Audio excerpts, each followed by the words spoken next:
Hi friends, ఈరోజు మీకోసం ప్రేమలేని పెళ్ళి పార్ట్ 7. మరి కథలోకి వెళ్తే ఉదయం 8 గంటలు శేషగిరి సరస్వతి గ్రంథాలయం. గడిచిన వారం రోజులుగా ఆ పాడుబడ్డ భవనం ఒక యజ్ఞం జరుగుతున్న ప్రదేశంలో మారిపోయింది. రఘు, చైత్ర ఇంకా ఊర్లోని కొంతమంది యువకులు కలిసి ఆ లైబ్రరీ రూపురేఖలు మార్చేస్తున్నారు. రఘు ముఖం నిండా సున్నం మరకలు ఉన్నాయి. అతను ఒక నిచ్చెన ఎక్కి గోడకు లేత నీలం రంగు వేస్తున్నాడు. ఒకప్పుడు వేల విలువైన డిజైనర్ షర్ట్స్ వేసుకునే రఘు ఇప్పుడు ఒక పాత బనియన్ లుంగి కట్టుకొని చెమటలు కక్కుతూ పనిచేస్తున్నాడు. కానీ అతని కళ్ళల్లో అలసట లేదు, ఓ కొత్త వెలుగు ఉంది. కింద చైత్ర పుస్తకాలను శుభ్రం చేస్తుంది. దుమ్ము దులుపుతూ చిరిగిన అట్టాలను అతికిస్తుంది. ఆమె రఘు వైపు చూసింది. రఘు, జాగ్రత్త, నిచ్చెన పాతది, చైత్ర హెచ్చరించింది. రఘు పైనుంచి చూసి నవ్వాడు. భయపడకు చైత్ర, నా జీవితమే ఒక పాత నిచ్చెనలా ఉండేది. నువ్వు వచ్చాక దానికి బలం వచ్చింది. ఇప్పుడు నేను పడను. ఆ మాట చైత్ర గుండెను తాకింది. రఘులో వచ్చిన మార్పు మాటల్లోనే కాదు, చేతల్లోనూ కనిపిస్తుంది. రఘు కిందికి దిగాడు. పెయింటింగ్ డబ్బా పక్కన పెట్టాడు.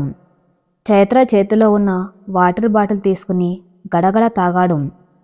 నీళ్లు చింది అతని గడ్డం మీద, మెడ మీద పడ్డాయి. చైత్ర తన చీరకొంగుతో అతని ముఖాన్ని తుడిచింది. ఆ స్పర్శ రఘుని ఒక్క క్షణం స్తంభింపజేసింది.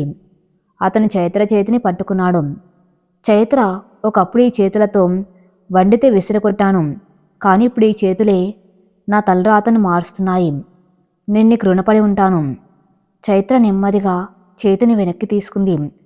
రుణం కాదు రఘు, ఇది మన బాధ్యత.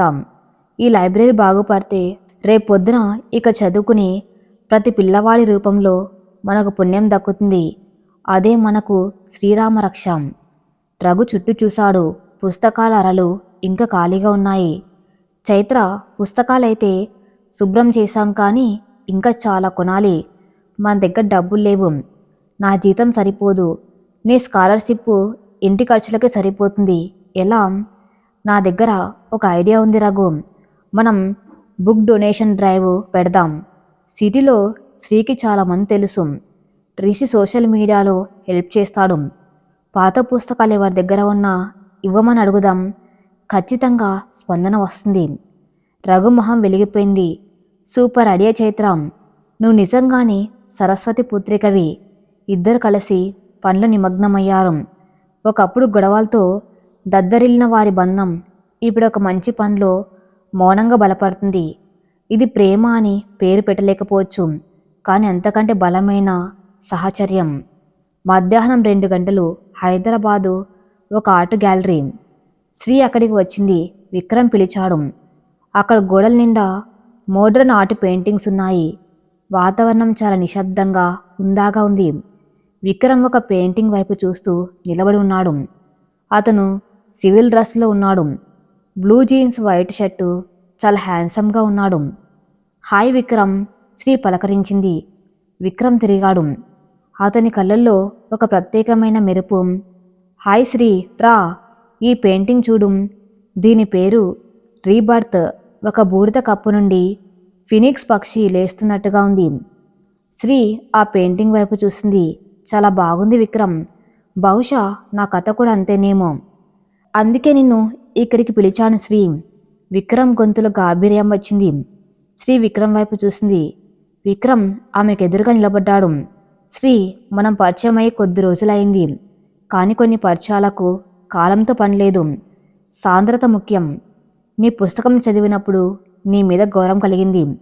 నిన్ను కలిసాక ఆ గౌరవం ఇప్పుడు ఇష్టంగా మారింది.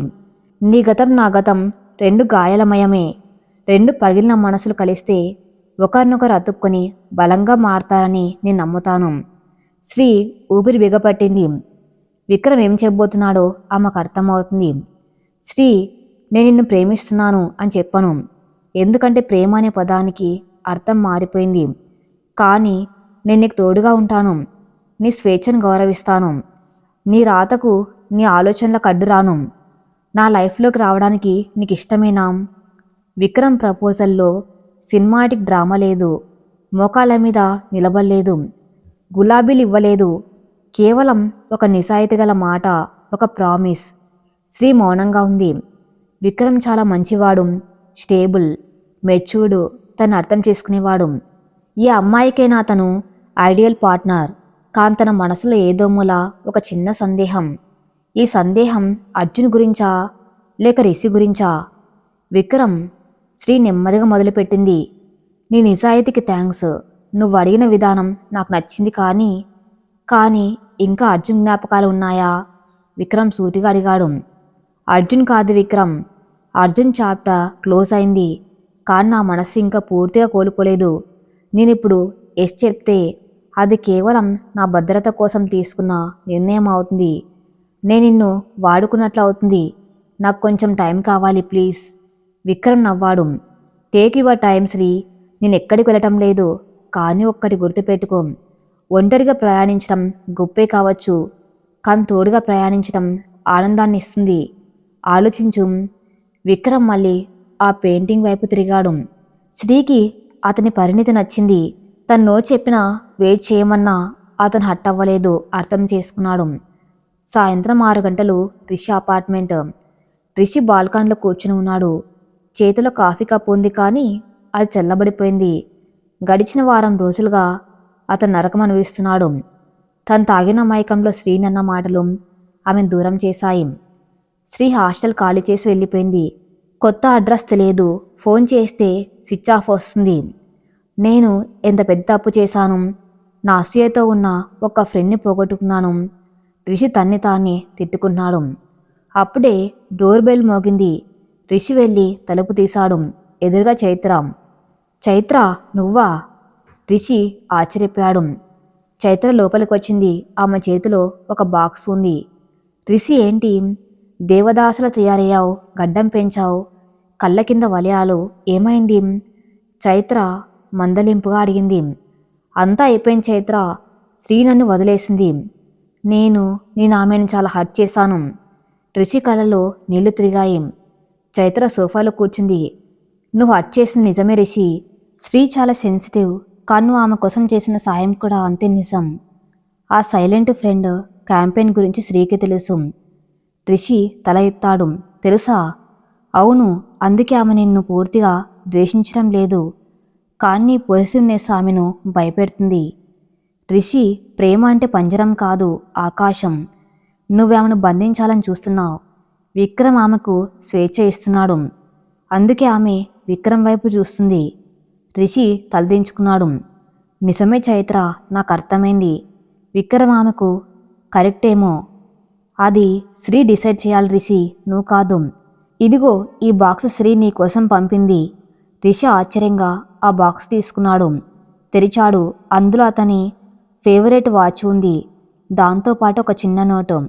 నా టైం బాగులేనప్పుడు నువ్వు ఉన్నావు. ఇప్పుడు నీ టైం బాగులేదని నాకు తెలుసు. కోపం తగ్గింది రిషి, కానీ భయం ఇంకా ఉంది. ఎప్పుడు నువ్వు నా పాత ఫ్రెండ్లా మారతావో అప్పుడు కలుద్దాం. శ్రీ. రిషి ఆ నోట్ చదివి బోర్న ఏడ్చేశాడు. శ్రీ తన్ను మర్చిపోలేదు. తను మారాలని కోరుకుంటుంది. చైత్ర, నేను మారతాను. ఆమెకు బెస్ట్ ఫ్రెండ్గానే ఉంటాను. ప్లీజ్ ఆమె అడ్రస్ చెప్పు. ఒక్కసారి సారీ చెప్పాలి. చైత్ర నవ్వింది. ఇప్పుడే వద్దు రిషి, ఆమె కొంచెం స్పేస్ ఇవ్వు. ఈలోగా నీకు ఒక పని ఉంది. మా లైబ్రరీ కోసం బుక్ డొనేషన్ క్యాంపెయిన్ చేయాలి. నువ్వు మాత్రమే చేయగలవు. రిషి కళ్ళు తుడుచుకుని, తప్పకుండా చైత్ర, నా ప్రాణం పెట్టి చేస్తాను అని మాట ఇచ్చాడు. 2 రోజుల తర్వాత చైత్ర కొత్త ఇల్లు. రాత్రి 9 గంటలు రఘు, చైత్ర భోజనం చేస్తున్నారు. సుభద్రమ్మ పక్కనే కూర్చుని వడ్డిస్తున్నారు. రఘు చాలా సంతోషంగా ఉన్నాడు. చైత్ర, రిషి చేసిన క్యాంపెయిన్ సూపర్ హిట్. ఇవాళ సిటీ నుంచి 2 వ్యాన్ల నిండా పుస్తకాలు వచ్చాయి. అంతేకాదు, ఒక సాఫ్ట్వేర్ కంపెనీ వాళ్ళు కంప్యూటర్లు డొనేట్ చేస్తామన్నారు. మన లైబ్రరీ డిజిటల్ లైబ్రరీ కాబోతుంది. చాలా సంతోషం రఘు, మన కష్టం ఫలించింది, చైత్ర అంది. అప్పుడే రఘు ఫోన్ మోగింది. Unknown number. రఘు లిఫ్ట్ చేశాడు. హలో. హలో రఘురామ్ గారా? నేను జైలు నుంచి మాట్లాడుతున్నాను. నా పేరు కాసిం. నేను భూపతి గారి మనిషిని. రఘు ముఖం మారింది. ఫోన్ స్పీకర్లో పెట్టాడు. చైత్ర అలర్ట్ అయింది. చెప్పు కాసిం, ఏం కావాలి? భూపతి గారు మీకు ఒక మెసేజ్ ఇవ్వమన్నారు. లైబ్రరీ పని బాగా జరుగుతుందట, పెయింటింగ్ బాగుందట, కానీ ఆ పెయింటింగ్లో ఎరుపు రంగు తక్కువైందనిపిస్తుందట. రేపు మీ భార్య కాలేజ్కి వెళ్ళే దారిలో యాక్సిడెంట్ అయితే ఆ ఎరుపు రంగు కూడా యాడ్ అవుతుందని చెప్పమన్నారు. ఫోన్ కట్ అయింది. రఘు చేతిలో అన్నం ముద్ద ప్లేట్లో పడిపోయింది. చైత్ర మొహం పాలిపోయింది. సుభద్రమ్మ గుండెలు బాదుకున్నారు. అమ్మో, వాడు చంపేస్తాడు. వద్దురా రఘు, ఆ లైబ్రరీ వద్దు, ఏమవద్దు, మనం ఎక్కడికైనా పారిపోదాం. రఘు వణికిపోతున్నాడు. భూపతి జైల్లో ఉన్న తన నెట్వర్క్ నడుపుతున్నాడు. చైత్ర నిన్ను టార్గెట్ చేశాడు. నేను భరించలేను. రేపటి నుంచి నువ్వు కాలేజ్కి వెళ్ళొద్దు, ఇంట్లోనే ఉండు. చైత్ర లేచి నిలబడింది. ఆమె కళ్ళల్లో భయం ఉంది, కానీ అంతకంటే ఎక్కువ తెగింపుంది. రఘు, మనం భయపడి ఇంట్లో దాక్కుంటే వాడు గెలిచినట్లే. ఈరోజు నన్ను బెదిరించాడు, రేపు లైబ్రరీని తగలబెడతాడు. మనం పారిపోకూడదు. కానీ ప్రాణం ముఖ్యం కదా చైత్ర. ఆత్మగౌరవం లేని ప్రాణం శవంతో సమానం. రఘు, నేను కాలేజ్కి వెళ్తాను, చూద్దాం వాడేం చేస్తాడు. వద్దు చైత్ర, ప్లీజ్ వద్దు, రఘు బ్రతిమలాడాడు. చైత్ర వినలేదు. కానీ ఆ రాత్రి చైత్ర నిద్రపోలేదు. కిటికీలోంచి బయటకు చూస్తూ ఆలోచిస్తుంది. భూపతిని ఎదుర్కోవాలంటే కేవలం ధైర్యం సరిపోదు, వ్యూహం కావాలి. ఆమెకు విక్రమ్ గుర్తొచ్చాడు. విక్రమ్ సహాయం తీసుకోవాలా? కానీ విక్రమ్ శ్రీకి దగ్గర అవుతున్నాడు. ఇప్పుడు తను విక్రమ్ని కలిస్తే శ్రీ ఏమైనా అనుకుంటుందా? మరుసటి రోజు ఉదయం చైత్ర కాలేజ్కి బయలుదేరింది. రఘు కూడా ఆమెతో పాటే వెళ్తున్నాడు. నేను తోడుగా వస్తాను చైత్ర. వద్దు రఘు, మీరు స్కూల్కి వెళ్ళండి, నాకేం కాదు. చైత్ర బస్సు ఎక్కింది. బస్సు వెళ్తూ ఉండగా ఒక లారీ వెనక నుంచి వేగంగా వస్తుంది. అది సాధారణ లారీలా లేదు. డ్రైవర్ ముఖానికి గుడ్డ కట్టుకొని ఉన్నాడు. చైత్ర కిటికీలోంచి చూసింది. గుండె అయినంత పడైంది. లారీ బస్సును ఢీకొట్టడానికి దగ్గరగా వస్తుంది. బస్సు డ్రైవర్ గమనించి పక్కకు తిప్పాడు. లారీ బస్సును రాసుకుంటూ వెళ్ళింది. అద్దాలు పగిలిపోయాయి. జనం అరిచారు. బస్సు ఆగింది. చైత్ర క్షేమంగానే ఉంది, కానీ షాక్లో ఉంది. భూపతి వార్నింగ్ నిజమైంది. ఇది జస్ట్ ట్రైలర్. చైత్ర బస్ దిగి రోడ్డు పక్కన కూర్చుంది. ఇప్పుడు ఆమెకు ఒకే ఒక దారి కనిపించింది. శ్రీకి ఫోన్ చేసింది. శ్రీ, విక్రమ్ నెంబర్ పంపు ఇప్పుడేం? శ్రీ కంగారుగా, ఏమైంది చైత్ర? భూపతి నా ప్రాణం మీదకు వచ్చాడు శ్రీ. ఇది ఒక సివిల్ వార్ కాదు, సర్వైవల్ వార్. విక్రమ్ని కలవాలి. అదే సమయంలో రఘుకు కూడా విషయం తెలిసింది. అతను స్కూల్ వ్యాన్ వదిలేసి పరుగున వచ్చాడు. చైత్రను చూసి గట్టిగా హత్తుకున్నాడు. చైత్ర, ఇంకేం వద్దు, ఆ లైబ్రరీ డాక్యుమెంట్లు వాడి ముఖాన కొడదాం.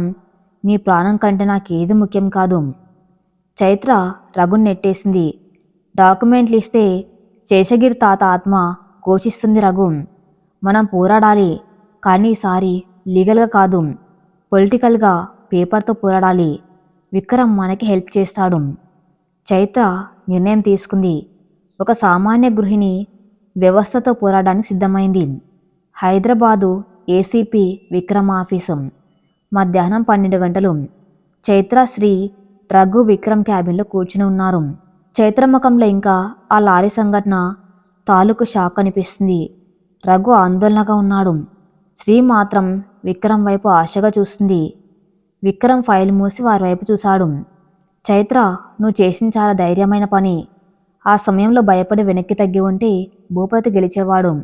కానీ ఇప్పుడు మనం ఒక అడుగు ముందుకేయాలి. కేవలం రక్షణ కోరడం కాదు, వాడికి భయం పుట్టించాలి. ఎలా సార్? రఘు అడిగాడు. వాడు జైలు లోపల ఉన్న బయట నెట్వర్క్ నడుపుతున్నాడు. మాకు ప్రాణహాని ఉంది. విక్రమ్ లేచి నిలబడ్డాడు. తన టోపీ తీసుకుని పెట్టుకున్నాడు. పాము పడగ విప్పినప్పుడు భయపడకూడదు రఘు, దాని తల మీద కొట్టాలి. భూపతికి బలం, అతని పొలిటికల్ బ్యాక్గ్రౌండ్. దాన్ని దెబ్బ కొడితే వాడు తోక ముడుచుకుంటాడు. మీరింటికి వెళ్ళండి, నేను చూసుకుంటాను. శ్రీ లేచి విక్రమ్ దగ్గరికి వెళ్ళింది. విక్రమ్ జాగ్రత్త, భూపతి డేంజర్. విక్రమ్ నవ్వాడు. ఆ నవ్వులో ఒక రకమైన కాన్ఫిడెన్స్ ఉంది. నేను పోలీస్ని శ్రీ, ప్రమాదం నా యూనిఫామ్లోనే ఉంది. డోంట్ వరీ, ఈరోజు సాయంత్రం కల్లా సమస్యకు పులి స్టాప్ పడుతుంది. సాయంత్రం 4 గంటలు. Charlapalli central jail. ములాఖత్ రూమ్ కాదు, జైలర్ రూమ్. భూపతి దర్జాగా కుర్చీలో కూర్చుని ఉన్నాడు. జైలు నిబంధనలు అతనికి వర్తించవు. జైలర్ అతనికి కాఫీ ఇస్తున్నాడు. ఏమయ్య జైలర్, ఆ రఘుగాడి భార్య బస్ యాక్సిడెంట్లో చావలేదట కదా. నా మనసులు సరిగ్గా పనిచేయలేదు. భూపతి అసహనంగా అన్నాడు. చిన్న యాక్సిడెంట్ అయితే భయపడతారని చేశాం. చంపేస్తే పెద్ద కేసు అవుతుంది. జైలర్ నసిగాడు. అప్పుడే తలుపు దడేలుమని తెరుచుకుంది. ఏసీపీ విక్రమ్ లోపలికి వచ్చాడు. అతని వెనక 2 సాయుధ పోలీసులు ఉన్నారు. జైలర్ ఉలిక్కిపడి లేచి సెల్లు చేశాడు. జైహింస. భూపతి మాత్రం కాలు మీద కాళ్ళు వేసుకున్న లాయ కూర్చున్నాడు. ఓహో, సిటీ ఏసీపీ గారా, మా లోకల్ పోలీసులతో పని అవ్వలేదని మీరొచ్చారా? భూపతి వెటకరంగా నవ్వాడు. విక్రమ్ నెమ్మదిగా నడుచుకుంటూ వచ్చి భూపతి ఎదురుగా ఉన్న కుర్చీని కాలుతో తన్నాడు. ఆ కుర్చీ వెళ్ళి గోడకు తగిలింది. భూపతి షాక్ అయ్యాడు. విక్రమ్ టేబుల్ మీద ఉన్న కాఫీ కప్పును తీసి నేల మీద విసిరికొట్టాడు. గాజు ముక్కలు చెల్లాచెదురుగా పడ్డాయి. జైలర్, ఒక రిమాండ్ ఖైదీకి విఐపి ట్రీట్మెంట్ ఇస్తున్నావా? నీ సస్పెన్షన్ ఆర్డర్స్ ఇప్పుడే టైప్ చేయమంటావా? విక్రమ్ గర్జించాడు. జైలర్ వణికిపోయాడు. సారీ సార్, ఆయన పొలిటికల్. షటప్, విక్రమ్ అరిచాడు. బయటకు పో. జైలర్ పరుగున వెళ్ళిపోయాడు. గదిలో విక్రమ్, భూపతి మాత్రమే ఉన్నారు. భూపతి లేచి నిలబడ్డాడు. చూడు ఆఫీసర్, నా నియోజకవర్గంలో నా మాట చట్టం. నాతో పెట్టుకుంటే నీ యూనిఫామ్ ఊడిపోతుంది. విక్రమ్ నవ్వి భూపతి కలర్ పట్టుకుని గోడ కదిమి పెట్టాడు. విను భూపతి, నీ నియోజకవర్గంలో నువ్వు పులివి కావచ్చు, కానీ జైలు, ఇక్కడ చట్టం మాత్రమే ఉంటుంది. నువ్వు రఘు భార్యను చంపడానికి స్కెచ్ వేశావట. ఆ లారీ డ్రైవర్ని అరగంట క్రితమే అరెస్ట్ చేశాం. వాడిని పేరు చెప్పాడు. ఆ స్టేట్మెంట్ వీడియో రికార్డింగ్గా నా దగ్గర ఉంది. భూపతి ముఖంలో నెత్తురు చుక్కలేదు. డ్రైవర్ దొరికిపోయాడా? ఇప్పుడు చెప్పు భూపతి, అటెంప్ట్ మర్డర్ కేసులో నిన్ను బుక్ చేయనా, లేక నువ్వు బుద్ధిగా ఉంటావా? ఈసారి కేసు బుక్ అయితే నీ పొలిటికల్ కెరియర్ సమాధి అవుతుంది. వచ్చే ఎలక్షన్స్లో టికెట్ కాదు కదా, కనీసం నామినేషన్ వేయడానికి కూడా అర్హత ఉండదు. భూపతికి చెమటలు పట్టాయి. రాజకీయ భవిష్యత్తు అంటే అతనికి ప్రాణం. సరే ఆఫీసర్, ఏం కావాలి? భూపతి గొంతు తగ్గించాడు. విక్రమ్ అతని కలర్ వదిలేశాడు. శేషగిరి లైబ్రరీ జోలికి వెళ్ళొద్దు. రఘు కుటుంబాన్ని ముట్టుకోవద్దు. రేపు ఆ లైబ్రరీ ఓపెనింగ్ ఉంది. అది ప్రశాంతంగా జరగాలి. ఏ చిన్న గొడవ జరిగినా ఆ లారీ డ్రైవర్ వాంగ్మూలం కోర్టులో సబ్మిట్ చేస్తాను. Choice is yours. విక్రమ్ వెళ్ళిపోతూ ఉంటే భూపతి వెనక నుంచి చూస్తూ పళ్ళు కొరికాడు. సరే ఆఫీసర్, ప్రస్తుతానికి నువ్వు గెలిచావు, కానీ యుద్ధం ఇంకా మిగిలే ఉంది అని మనసులో అనుకున్నాడు. రాత్రి 8 గంటలు. చైత్ర ఇల్లు. రఘు, చైత్ర, సుభద్రమ్మ వరండాలో కూర్చుని ఉన్నారు. శ్రీ, రిషి కూడా ఉన్నారు. విక్రమ్ ఫోన్ చేశాడు. స్పీకర్లో పెట్టాడు. చైత్ర, పనైంది. భూపతిక మిమ్మల్ని డిస్టర్బ్ చేయడు. ధైర్యంగా లైబ్రరీ ఓపెనింగ్ చేసుకోండి. అందరూ ఊపిరి పీల్చుకున్నారు. రఘు కళ్ళల్లో నీళ్లు తిరిగాయి. థ్యాంక్స్ విక్రమ్ సా, మీరు మాకు దేవుళ్ళ వచ్చారు. నేను దేవుణ్ణి కాదు రఘు, మీ మిత్రుణ్ణి. ఆల్ ది బెస్ట్ అని విక్రమ్ ఫోన్ పెట్టేశాడు. శ్రీ వైపు చూశారు రిషి. విక్రమ్ గ్రేట్ కదా శ్రీ, ప్రామిస్ నిలబెట్టుకున్నాడు. రిషి గొంతులో అసూయ లేదు, ఒక రకమైన పరాజయం తాలూకా బాధ ఉంది. శ్రీ నవ్వింది. అవును రిషి, అతని మాట తప్పడు. చైత్ర రిషి వైపు చూసింది. రిషి, నువ్వు చేసిన బుక్ డొనేషన్ క్యాంపెయిన్ వల్ల ఇదంతా సాధ్యమైంది. ఆ క్రెడిట్ నీదే. రేపు ఓపెనింగ్కి నువ్వు రావాలి, తప్పకుండా రావాలి. రిషి తలదించుకున్నాడు.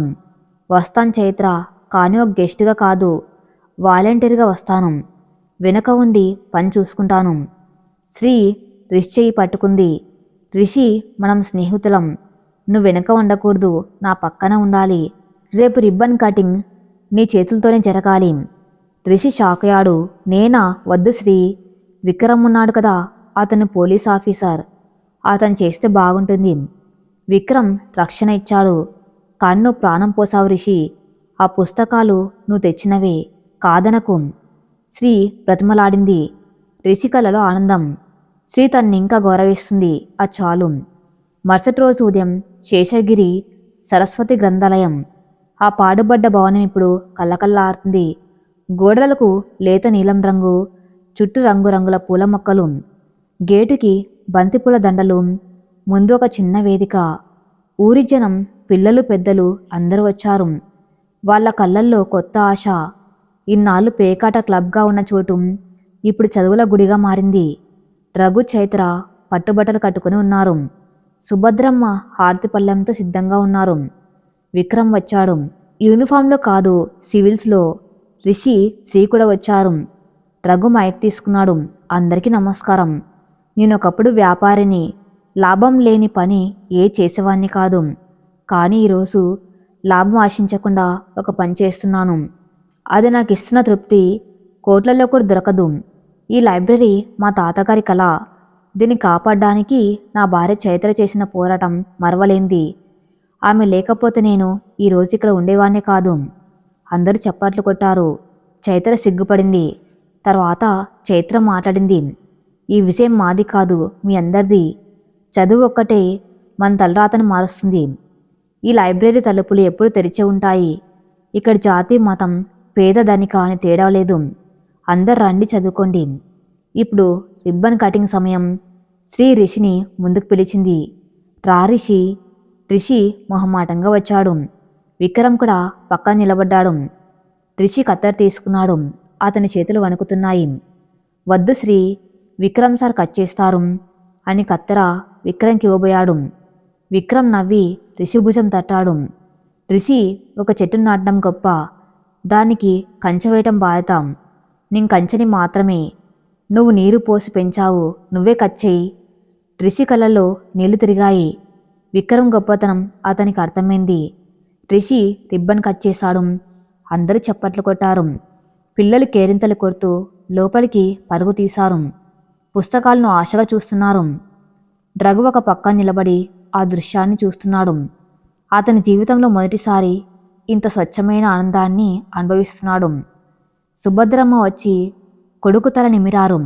బాగున్నావరా నాన్న, ఈ కళ నీ ముఖంలో ఎప్పుడు చూడలేదు. మధ్యాహ్నం 2 గంటలు భోజన సమయం.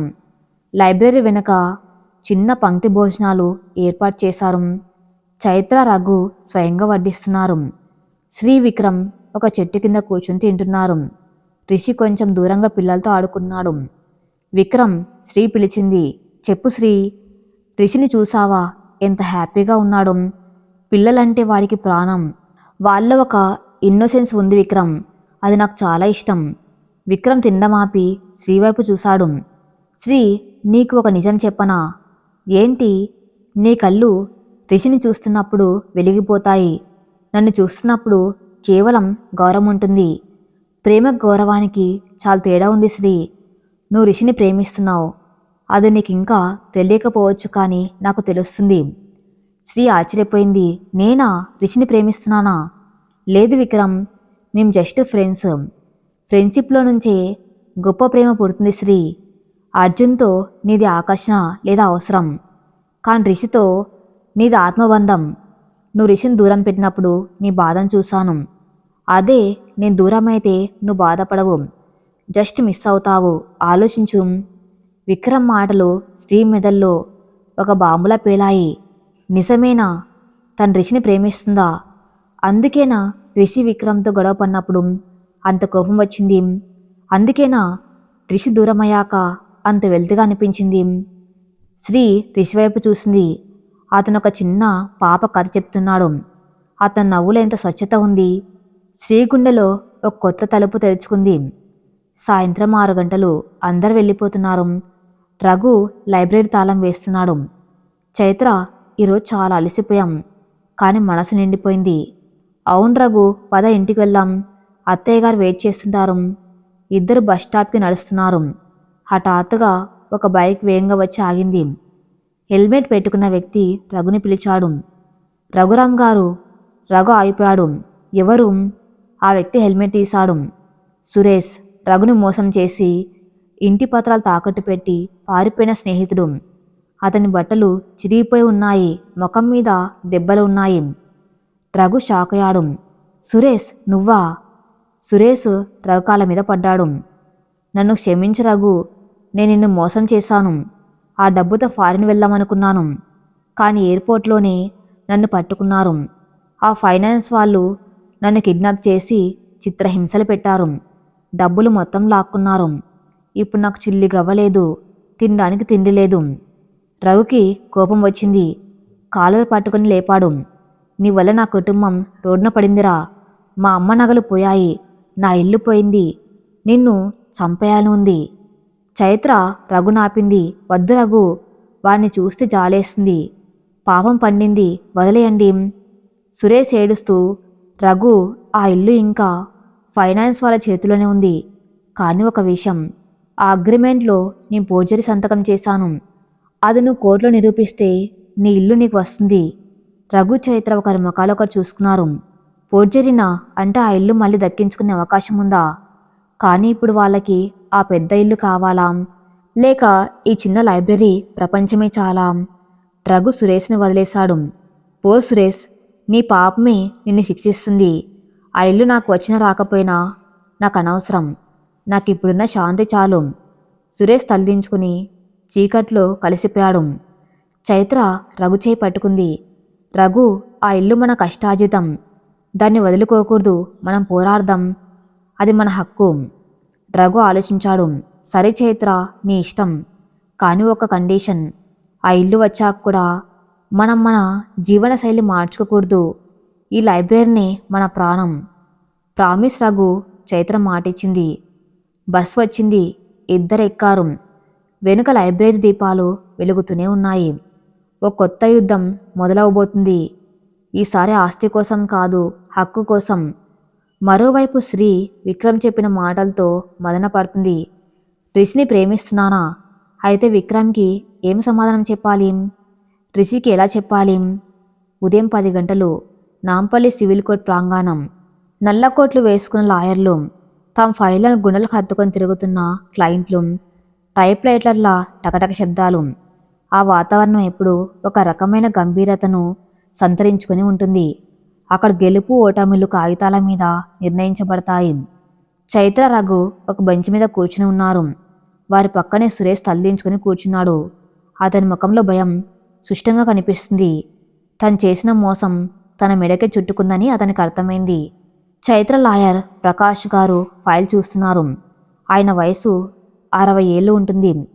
అనుభవం పండిన వ్యక్తి. చూడండి చైత్ర గారు, కేసు చాలా బలంగా ఉంది.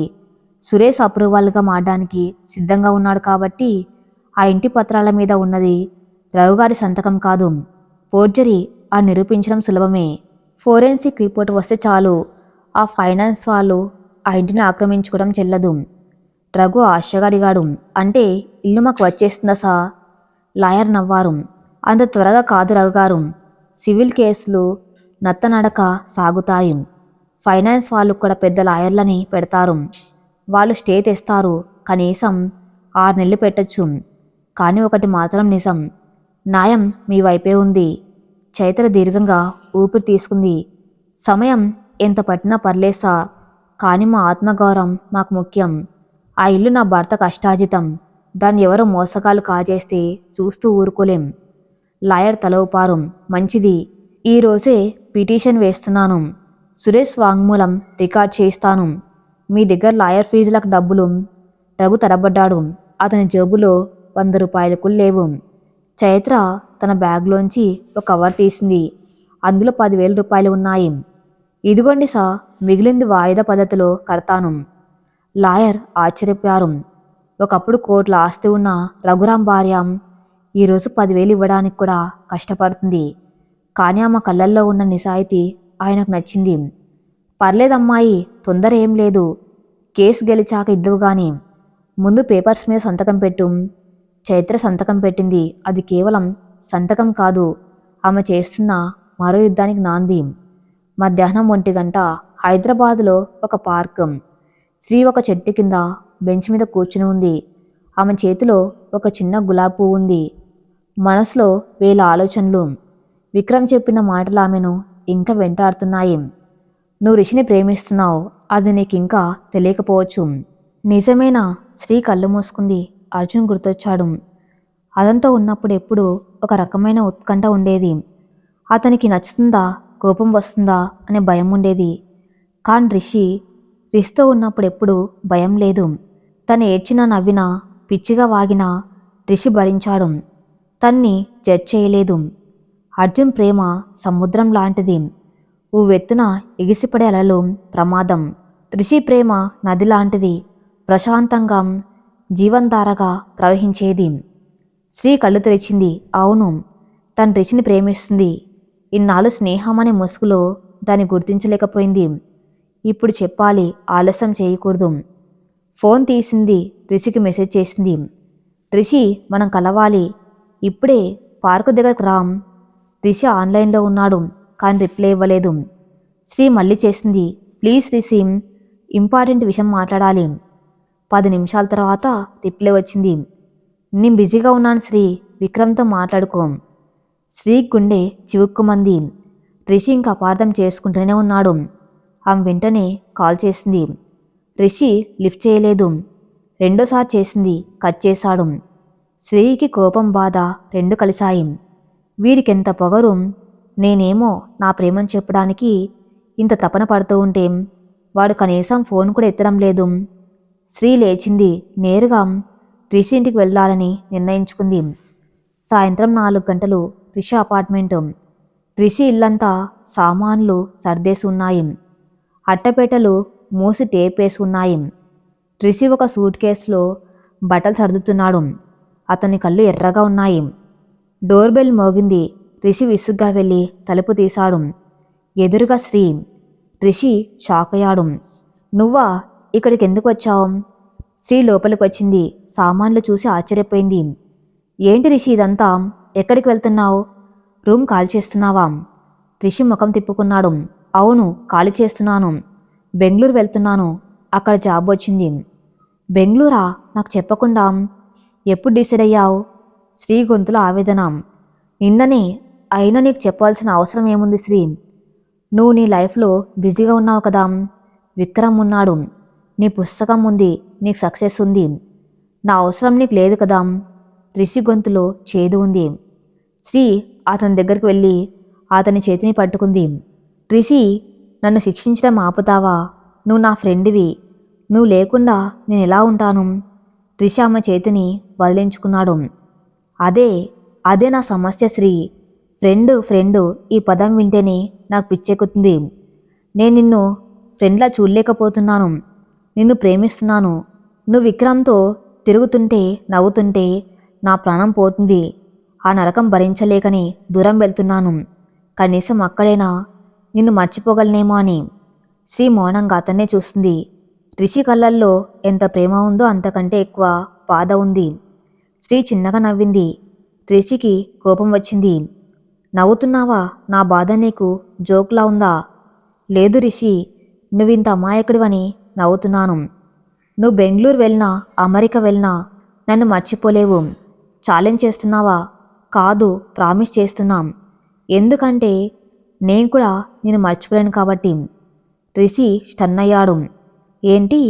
నువ్వేం మాట్లాడుతున్నావు? శ్రీ అతని కళ్ళల్లోకి సూటిగా చూసింది. అవును రిషి, విక్రమ్ గొప్పవాడే, కానీ అతను నా గతాన్ని గౌరవించాడు. నువ్వు నా వర్తమానాన్ని నిలబెట్టావు. నా భవిష్యత్తు నువ్వు లేకుండా ఊహించలేకపోతున్నాను. విక్రమ్తో నేను కాఫీ తాగలను, కానీ జీవితాన్ని పంచుకోలేను. ఆ హక్కు నీకు మాత్రమే ఉంది. రిషి నమ్మలేకపోతున్నాడు. నిజమేనా శ్రీ? నువ్వు నన్ను ఓదార్చడానికి చెప్పడం లేదు కదా. శ్రీ తన బ్యాగ్లోంచి ఆ గులాబ్ పువ్వు తీసింది. ఇది నీకోసమే తెచ్చాను రిషి. I love you. ఫ్రెండ్గా కాదు, పార్ట్నర్గా, లైఫ్ పార్ట్నర్గా. రిషి ఆ పువ్వును తీసుకున్నాడు. అతని చేతులు వణుకుతున్నాయి. కళ్ళల్లో ఆనంద బాష్పాలు. అతని శ్రీని గట్టిగా హత్తుకున్నాడు. I love you too Sri. I love you so much. ఆ గదిలో ఉన్న నిశ్శబ్దం ఇప్పుడు ప్రేమ గీతంలా మారింది. అట్టపేటలు సామాన్లన్నీ అప్రస్తుతం అయిపోయాయి. బెంగళూరు ప్రయాణం రద్దయింది. రాత్రి 8 గంటలు. చైత్ర కొత్త ఇల్లు. రఘు, చైత్ర, సుభద్రమ్మ భోజనం చేస్తున్నారు. రఘు చాలా మౌనంగా ఉన్నాడు. ఏమైంది రఘు? కోర్టులో లాయర్ గారు పాజిటివ్గానే చెప్పారు కదా. ఇంకా ఎందుకు దిగులు? చైత్ర అడిగింది. రఘు అన్నం కలుపుతూ ఆగిపోయాడు. చైత్ర ఇల్లు తిరిగి వస్తే సంతోషమే, కానీ ఆ ఇల్లు వస్తే మళ్ళీ పాత సమస్యలు వస్తాయేమో అని భయంగా ఉంది. ఆ విలాసాలు, ఆ పార్టీలు, ఆ ఫ్రెండ్స్ మళ్ళీ నన్ను పాత రఘులా మారుస్తాయేమోనని. చైత్ర నవ్వింది. మనిషి మారాలనుకుంటే ఏ ప్రదేశమైనా ఒకటే రఘు. నువ్వు మారవు, ఆ నమ్మకం నాకుంది. అయినా ఇల్లు మనకు వస్తే దాన్ని మనం ఉండటానికి వాడొద్దు. మరి రఘు, సుభద్రమ్మ ఆశ్చర్యంగా చూశారు. మనం ఈ చిన్న ఇంట్లోనే ఉందాం, లేదా ఇంకొంచెం మంచి ఇంట్లోకి మారదాం. కానీ ఆ పెద్ద బంగ్లాని మనం శేషగిరి తాతగారి ఆశయం కోసం వాడదాం. దాన్ని ఒక స్టడీ సెంటర్గా మారుద్దాం. పేద విద్యార్థులు వచ్చి చదువుకోవడానికి, పోటీ పరీక్షలకు ప్రిపేర్ అవ్వడానికి వసతి కల్పిద్దాం. లైబ్రరీలో చదువుకోవచ్చు, అక్కడ ఉండొచ్చు. ఎలా ఉంది ఐడియా? రఘు కళ్ళు మెరిశాయి. చైత్ర, నువ్వు మామూలు దానివి కాదు, నిజంగా దేవతవి. నా మనసులో ఉన్న భయాన్ని పోగొట్టావు. Super idea. ఆ ఇల్లు ఇక మనది కాదు, సమాజానిది. మనకు కావాల్సింది చిన్న గూడు, పెద్ద మనసు. సుభద్రమ్మకి కొంచెం అయిష్టంగానే ఉన్నా కొడుకు సంతోషం చూసి, సరేలే మీ ఇష్టం, నాకేం కావాలి, 3 పూటలా తిండి, నిద్ర, ఇది ఎక్కడైనా దొరుకుతుంది అని సర్దుకుపోయారు. మరుసటి రోజు ఉదయం చైత్ర కాలేజీకి వెళ్తూ ఉండగా దారిలో శ్రీ, రిషి కనిపించారు. వారిద్దరినీ చూస్తూనే అర్థమవుతుంది వాళ్ళ మధ్య ఉన్న మంచు కరిగిపోయిందని. ఇద్దరు చాలా హ్యాండ్సమ్గా, హ్యాపీగా కనిపిస్తున్నారు. ఏంటి, గుడ్ న్యూసా? చైత్ర నవ్వుతూ అడిగింది. రిషి సిగ్గుపడుతూ తల గోక్కున్నాడు. అవును Chaitra, finally she said yes. Congrats Sri, చాలా మంచి నిర్ణయం తీసుకున్నావు. రిషి నిన్ను పువ్వుల్లో పెట్టి చూసుకుంటాడు. శ్రీ నవ్వింది. పువ్వుల్లో వద్దులే చైత్ర, పక్కన పెట్టి చూసుకుంటే చాలు. సరే, పార్టీ ఎప్పుడు? ఈ సాయంత్రం మన ఫేవరెట్ ప్లేస్ క్యాంటీన్లో, శ్రీ అంది. వారం రోజులు గడిచాయి. కోర్టులో కేసు నడుస్తుంది. సురేష్ అప్రూవల్గా మారడం వల్ల కేసు రఘుకి అనుకూలంగా మారింది. ఫైనాన్స్ కంపెనీ వాళ్ళు రాజుకి రావడానికి ప్రయత్నిస్తున్నారు. అంత బాగానే ఉందనుకున్న సమయంలో రఘు స్కూల్ వ్యాన్ నడుపుతూ ఉండగా ఒక బ్రేకింగ్ న్యూస్ రేడియోలో వినిపించింది. ప్రముఖ rowdy sheeter, political leader Bhupathi bail మంజూరు. అనారోగ్య కారణాలతో, షరతులతో కూడిన బెయిల్ ఇచ్చిన హైకోర్టు. రఘు గుండె ఆగినంత పనింది. భూపతి బయటకు వచ్చాడా? విక్రమ్ అరెస్ట్ చేసినా వాడు బయటకు వచ్చాడంటే వాడి పగ ఇంకా చల్లారి ఉండదు. రఘు వెంటనే చైత్రకు ఫోన్ చేశాడు. చైత్ర, భూపతి బయటకు వచ్చాడు. జాగ్రత్త, ఎక్కడికి వెళ్ళకు. కాలేజీ నుంచి నేరుగా ఇంటికి వచ్చేయి. చైత్ర కూడా న్యూస్ చూసింది. భయపడకు రఘు, వాడు బెయిల్ మీద వచ్చాడు కాబట్టి ఏ చిన్న తప్పు చేసినా మళ్ళీ లోపలికి వెళ్తాడు. వాడిప్పుడు రిస్క్ చేయడు. కానీ చైత్ర అంచనా తప్పు. పాము పడగ విప్పినప్పుడు అది రిస్క్ గురించి ఆలోచించదు, కాటు వేయడం గురించి ఆలోచిస్తుంది. ఆ సాయంత్రం చైత్ర ఇంటికి వస్తూ ఉండగా ఆమె ఆటోని ఒక నల్ల కారు వెంబడించడం మొదలుపెట్టింది. చైత్ర గమనించింది. డ్రైవర్కి చెప్పింది, అన్నా, ఆ కారు మనల్ని ఫాలో అవుతుంది, స్పీడ్గా వెళ్ళు. ఆటో డ్రైవర్ స్పీడ్ పెంచాడు. కానీ కారు ఓవర్టేక్ చేసి ఆటోకు అడ్డంగా ఆపింది. అందులోంచి 4 వ్యక్తులు దిగారు. చేతిలో కత్తుల్లేవు, కానీ కళ్ళల్లో క్రూరత్వం ఉంది. వాళ్ళ ఆటో దగ్గరకు వచ్చారు. మేడం గారు, భూపతన్న పిలుస్తున్నారు, రండి, ఒకడు మర్యాదగా బెదిరించాడు. చైత్ర వణికిపోయింది. నడి రోడ్డు మీద కిడ్నాప్. జనం చూస్తున్నారు కానీ ఎవరు రావటం లేదు. చైత్ర ఫోన్ తీయబోయింది. ఒకడు చేతిలోంచి లాక్కున్నాడు. నో ఫోన్స్ మేడం, సైలెంట్గా కారు ఎక్కండి, లేకపోతే ఈ ఆటో వాడిని ఇక్కడే లేపేస్తాం. చైత్రకు వేరే దారి లేదు. ఆమె ఆ కారు ఎక్కింది. కారు వేగంగా వెళ్ళిపోయింది. ఆటో డ్రైవర్ భయంతో రఘుకి ఫోన్ చేయాలనుకున్నాడు. కానీ రఘు నెంబర్ అతని దగ్గర లేదు. అతను పోలీస్ స్టేషన్కి వెళ్ళాడు. గంట తర్వాత రఘుకి విక్రమ్ నుంచి ఫోన్ వచ్చింది. రఘు, చైత్ర కిడ్నాప్ అయింది, భూపతి మనసులే అని అనుమానం. రఘు చేతిలో ఫోన్ జారిపడింది. ప్రపంచం తలకిందులైంది. తన భార్య, తన చైత్రం ఆ రాక్షసుడి చేతిలో చిక్కుకుంది. ఇప్పుడేం చేయాలి? రఘులో ఉన్న పాత రౌడీ నిద్రలేవాలా, లేక చట్టాన్ని నమ్ముకోవాలా? శ్రీ రిషి ఏం చేస్తారో నెక్స్ట్ ఎపిసోడ్లో చూద్దాం. నెక్స్ట్ పార్ట్ కోసం నా ఛానల్ని ఫాలో అవుతూనండి. Thank you for listening.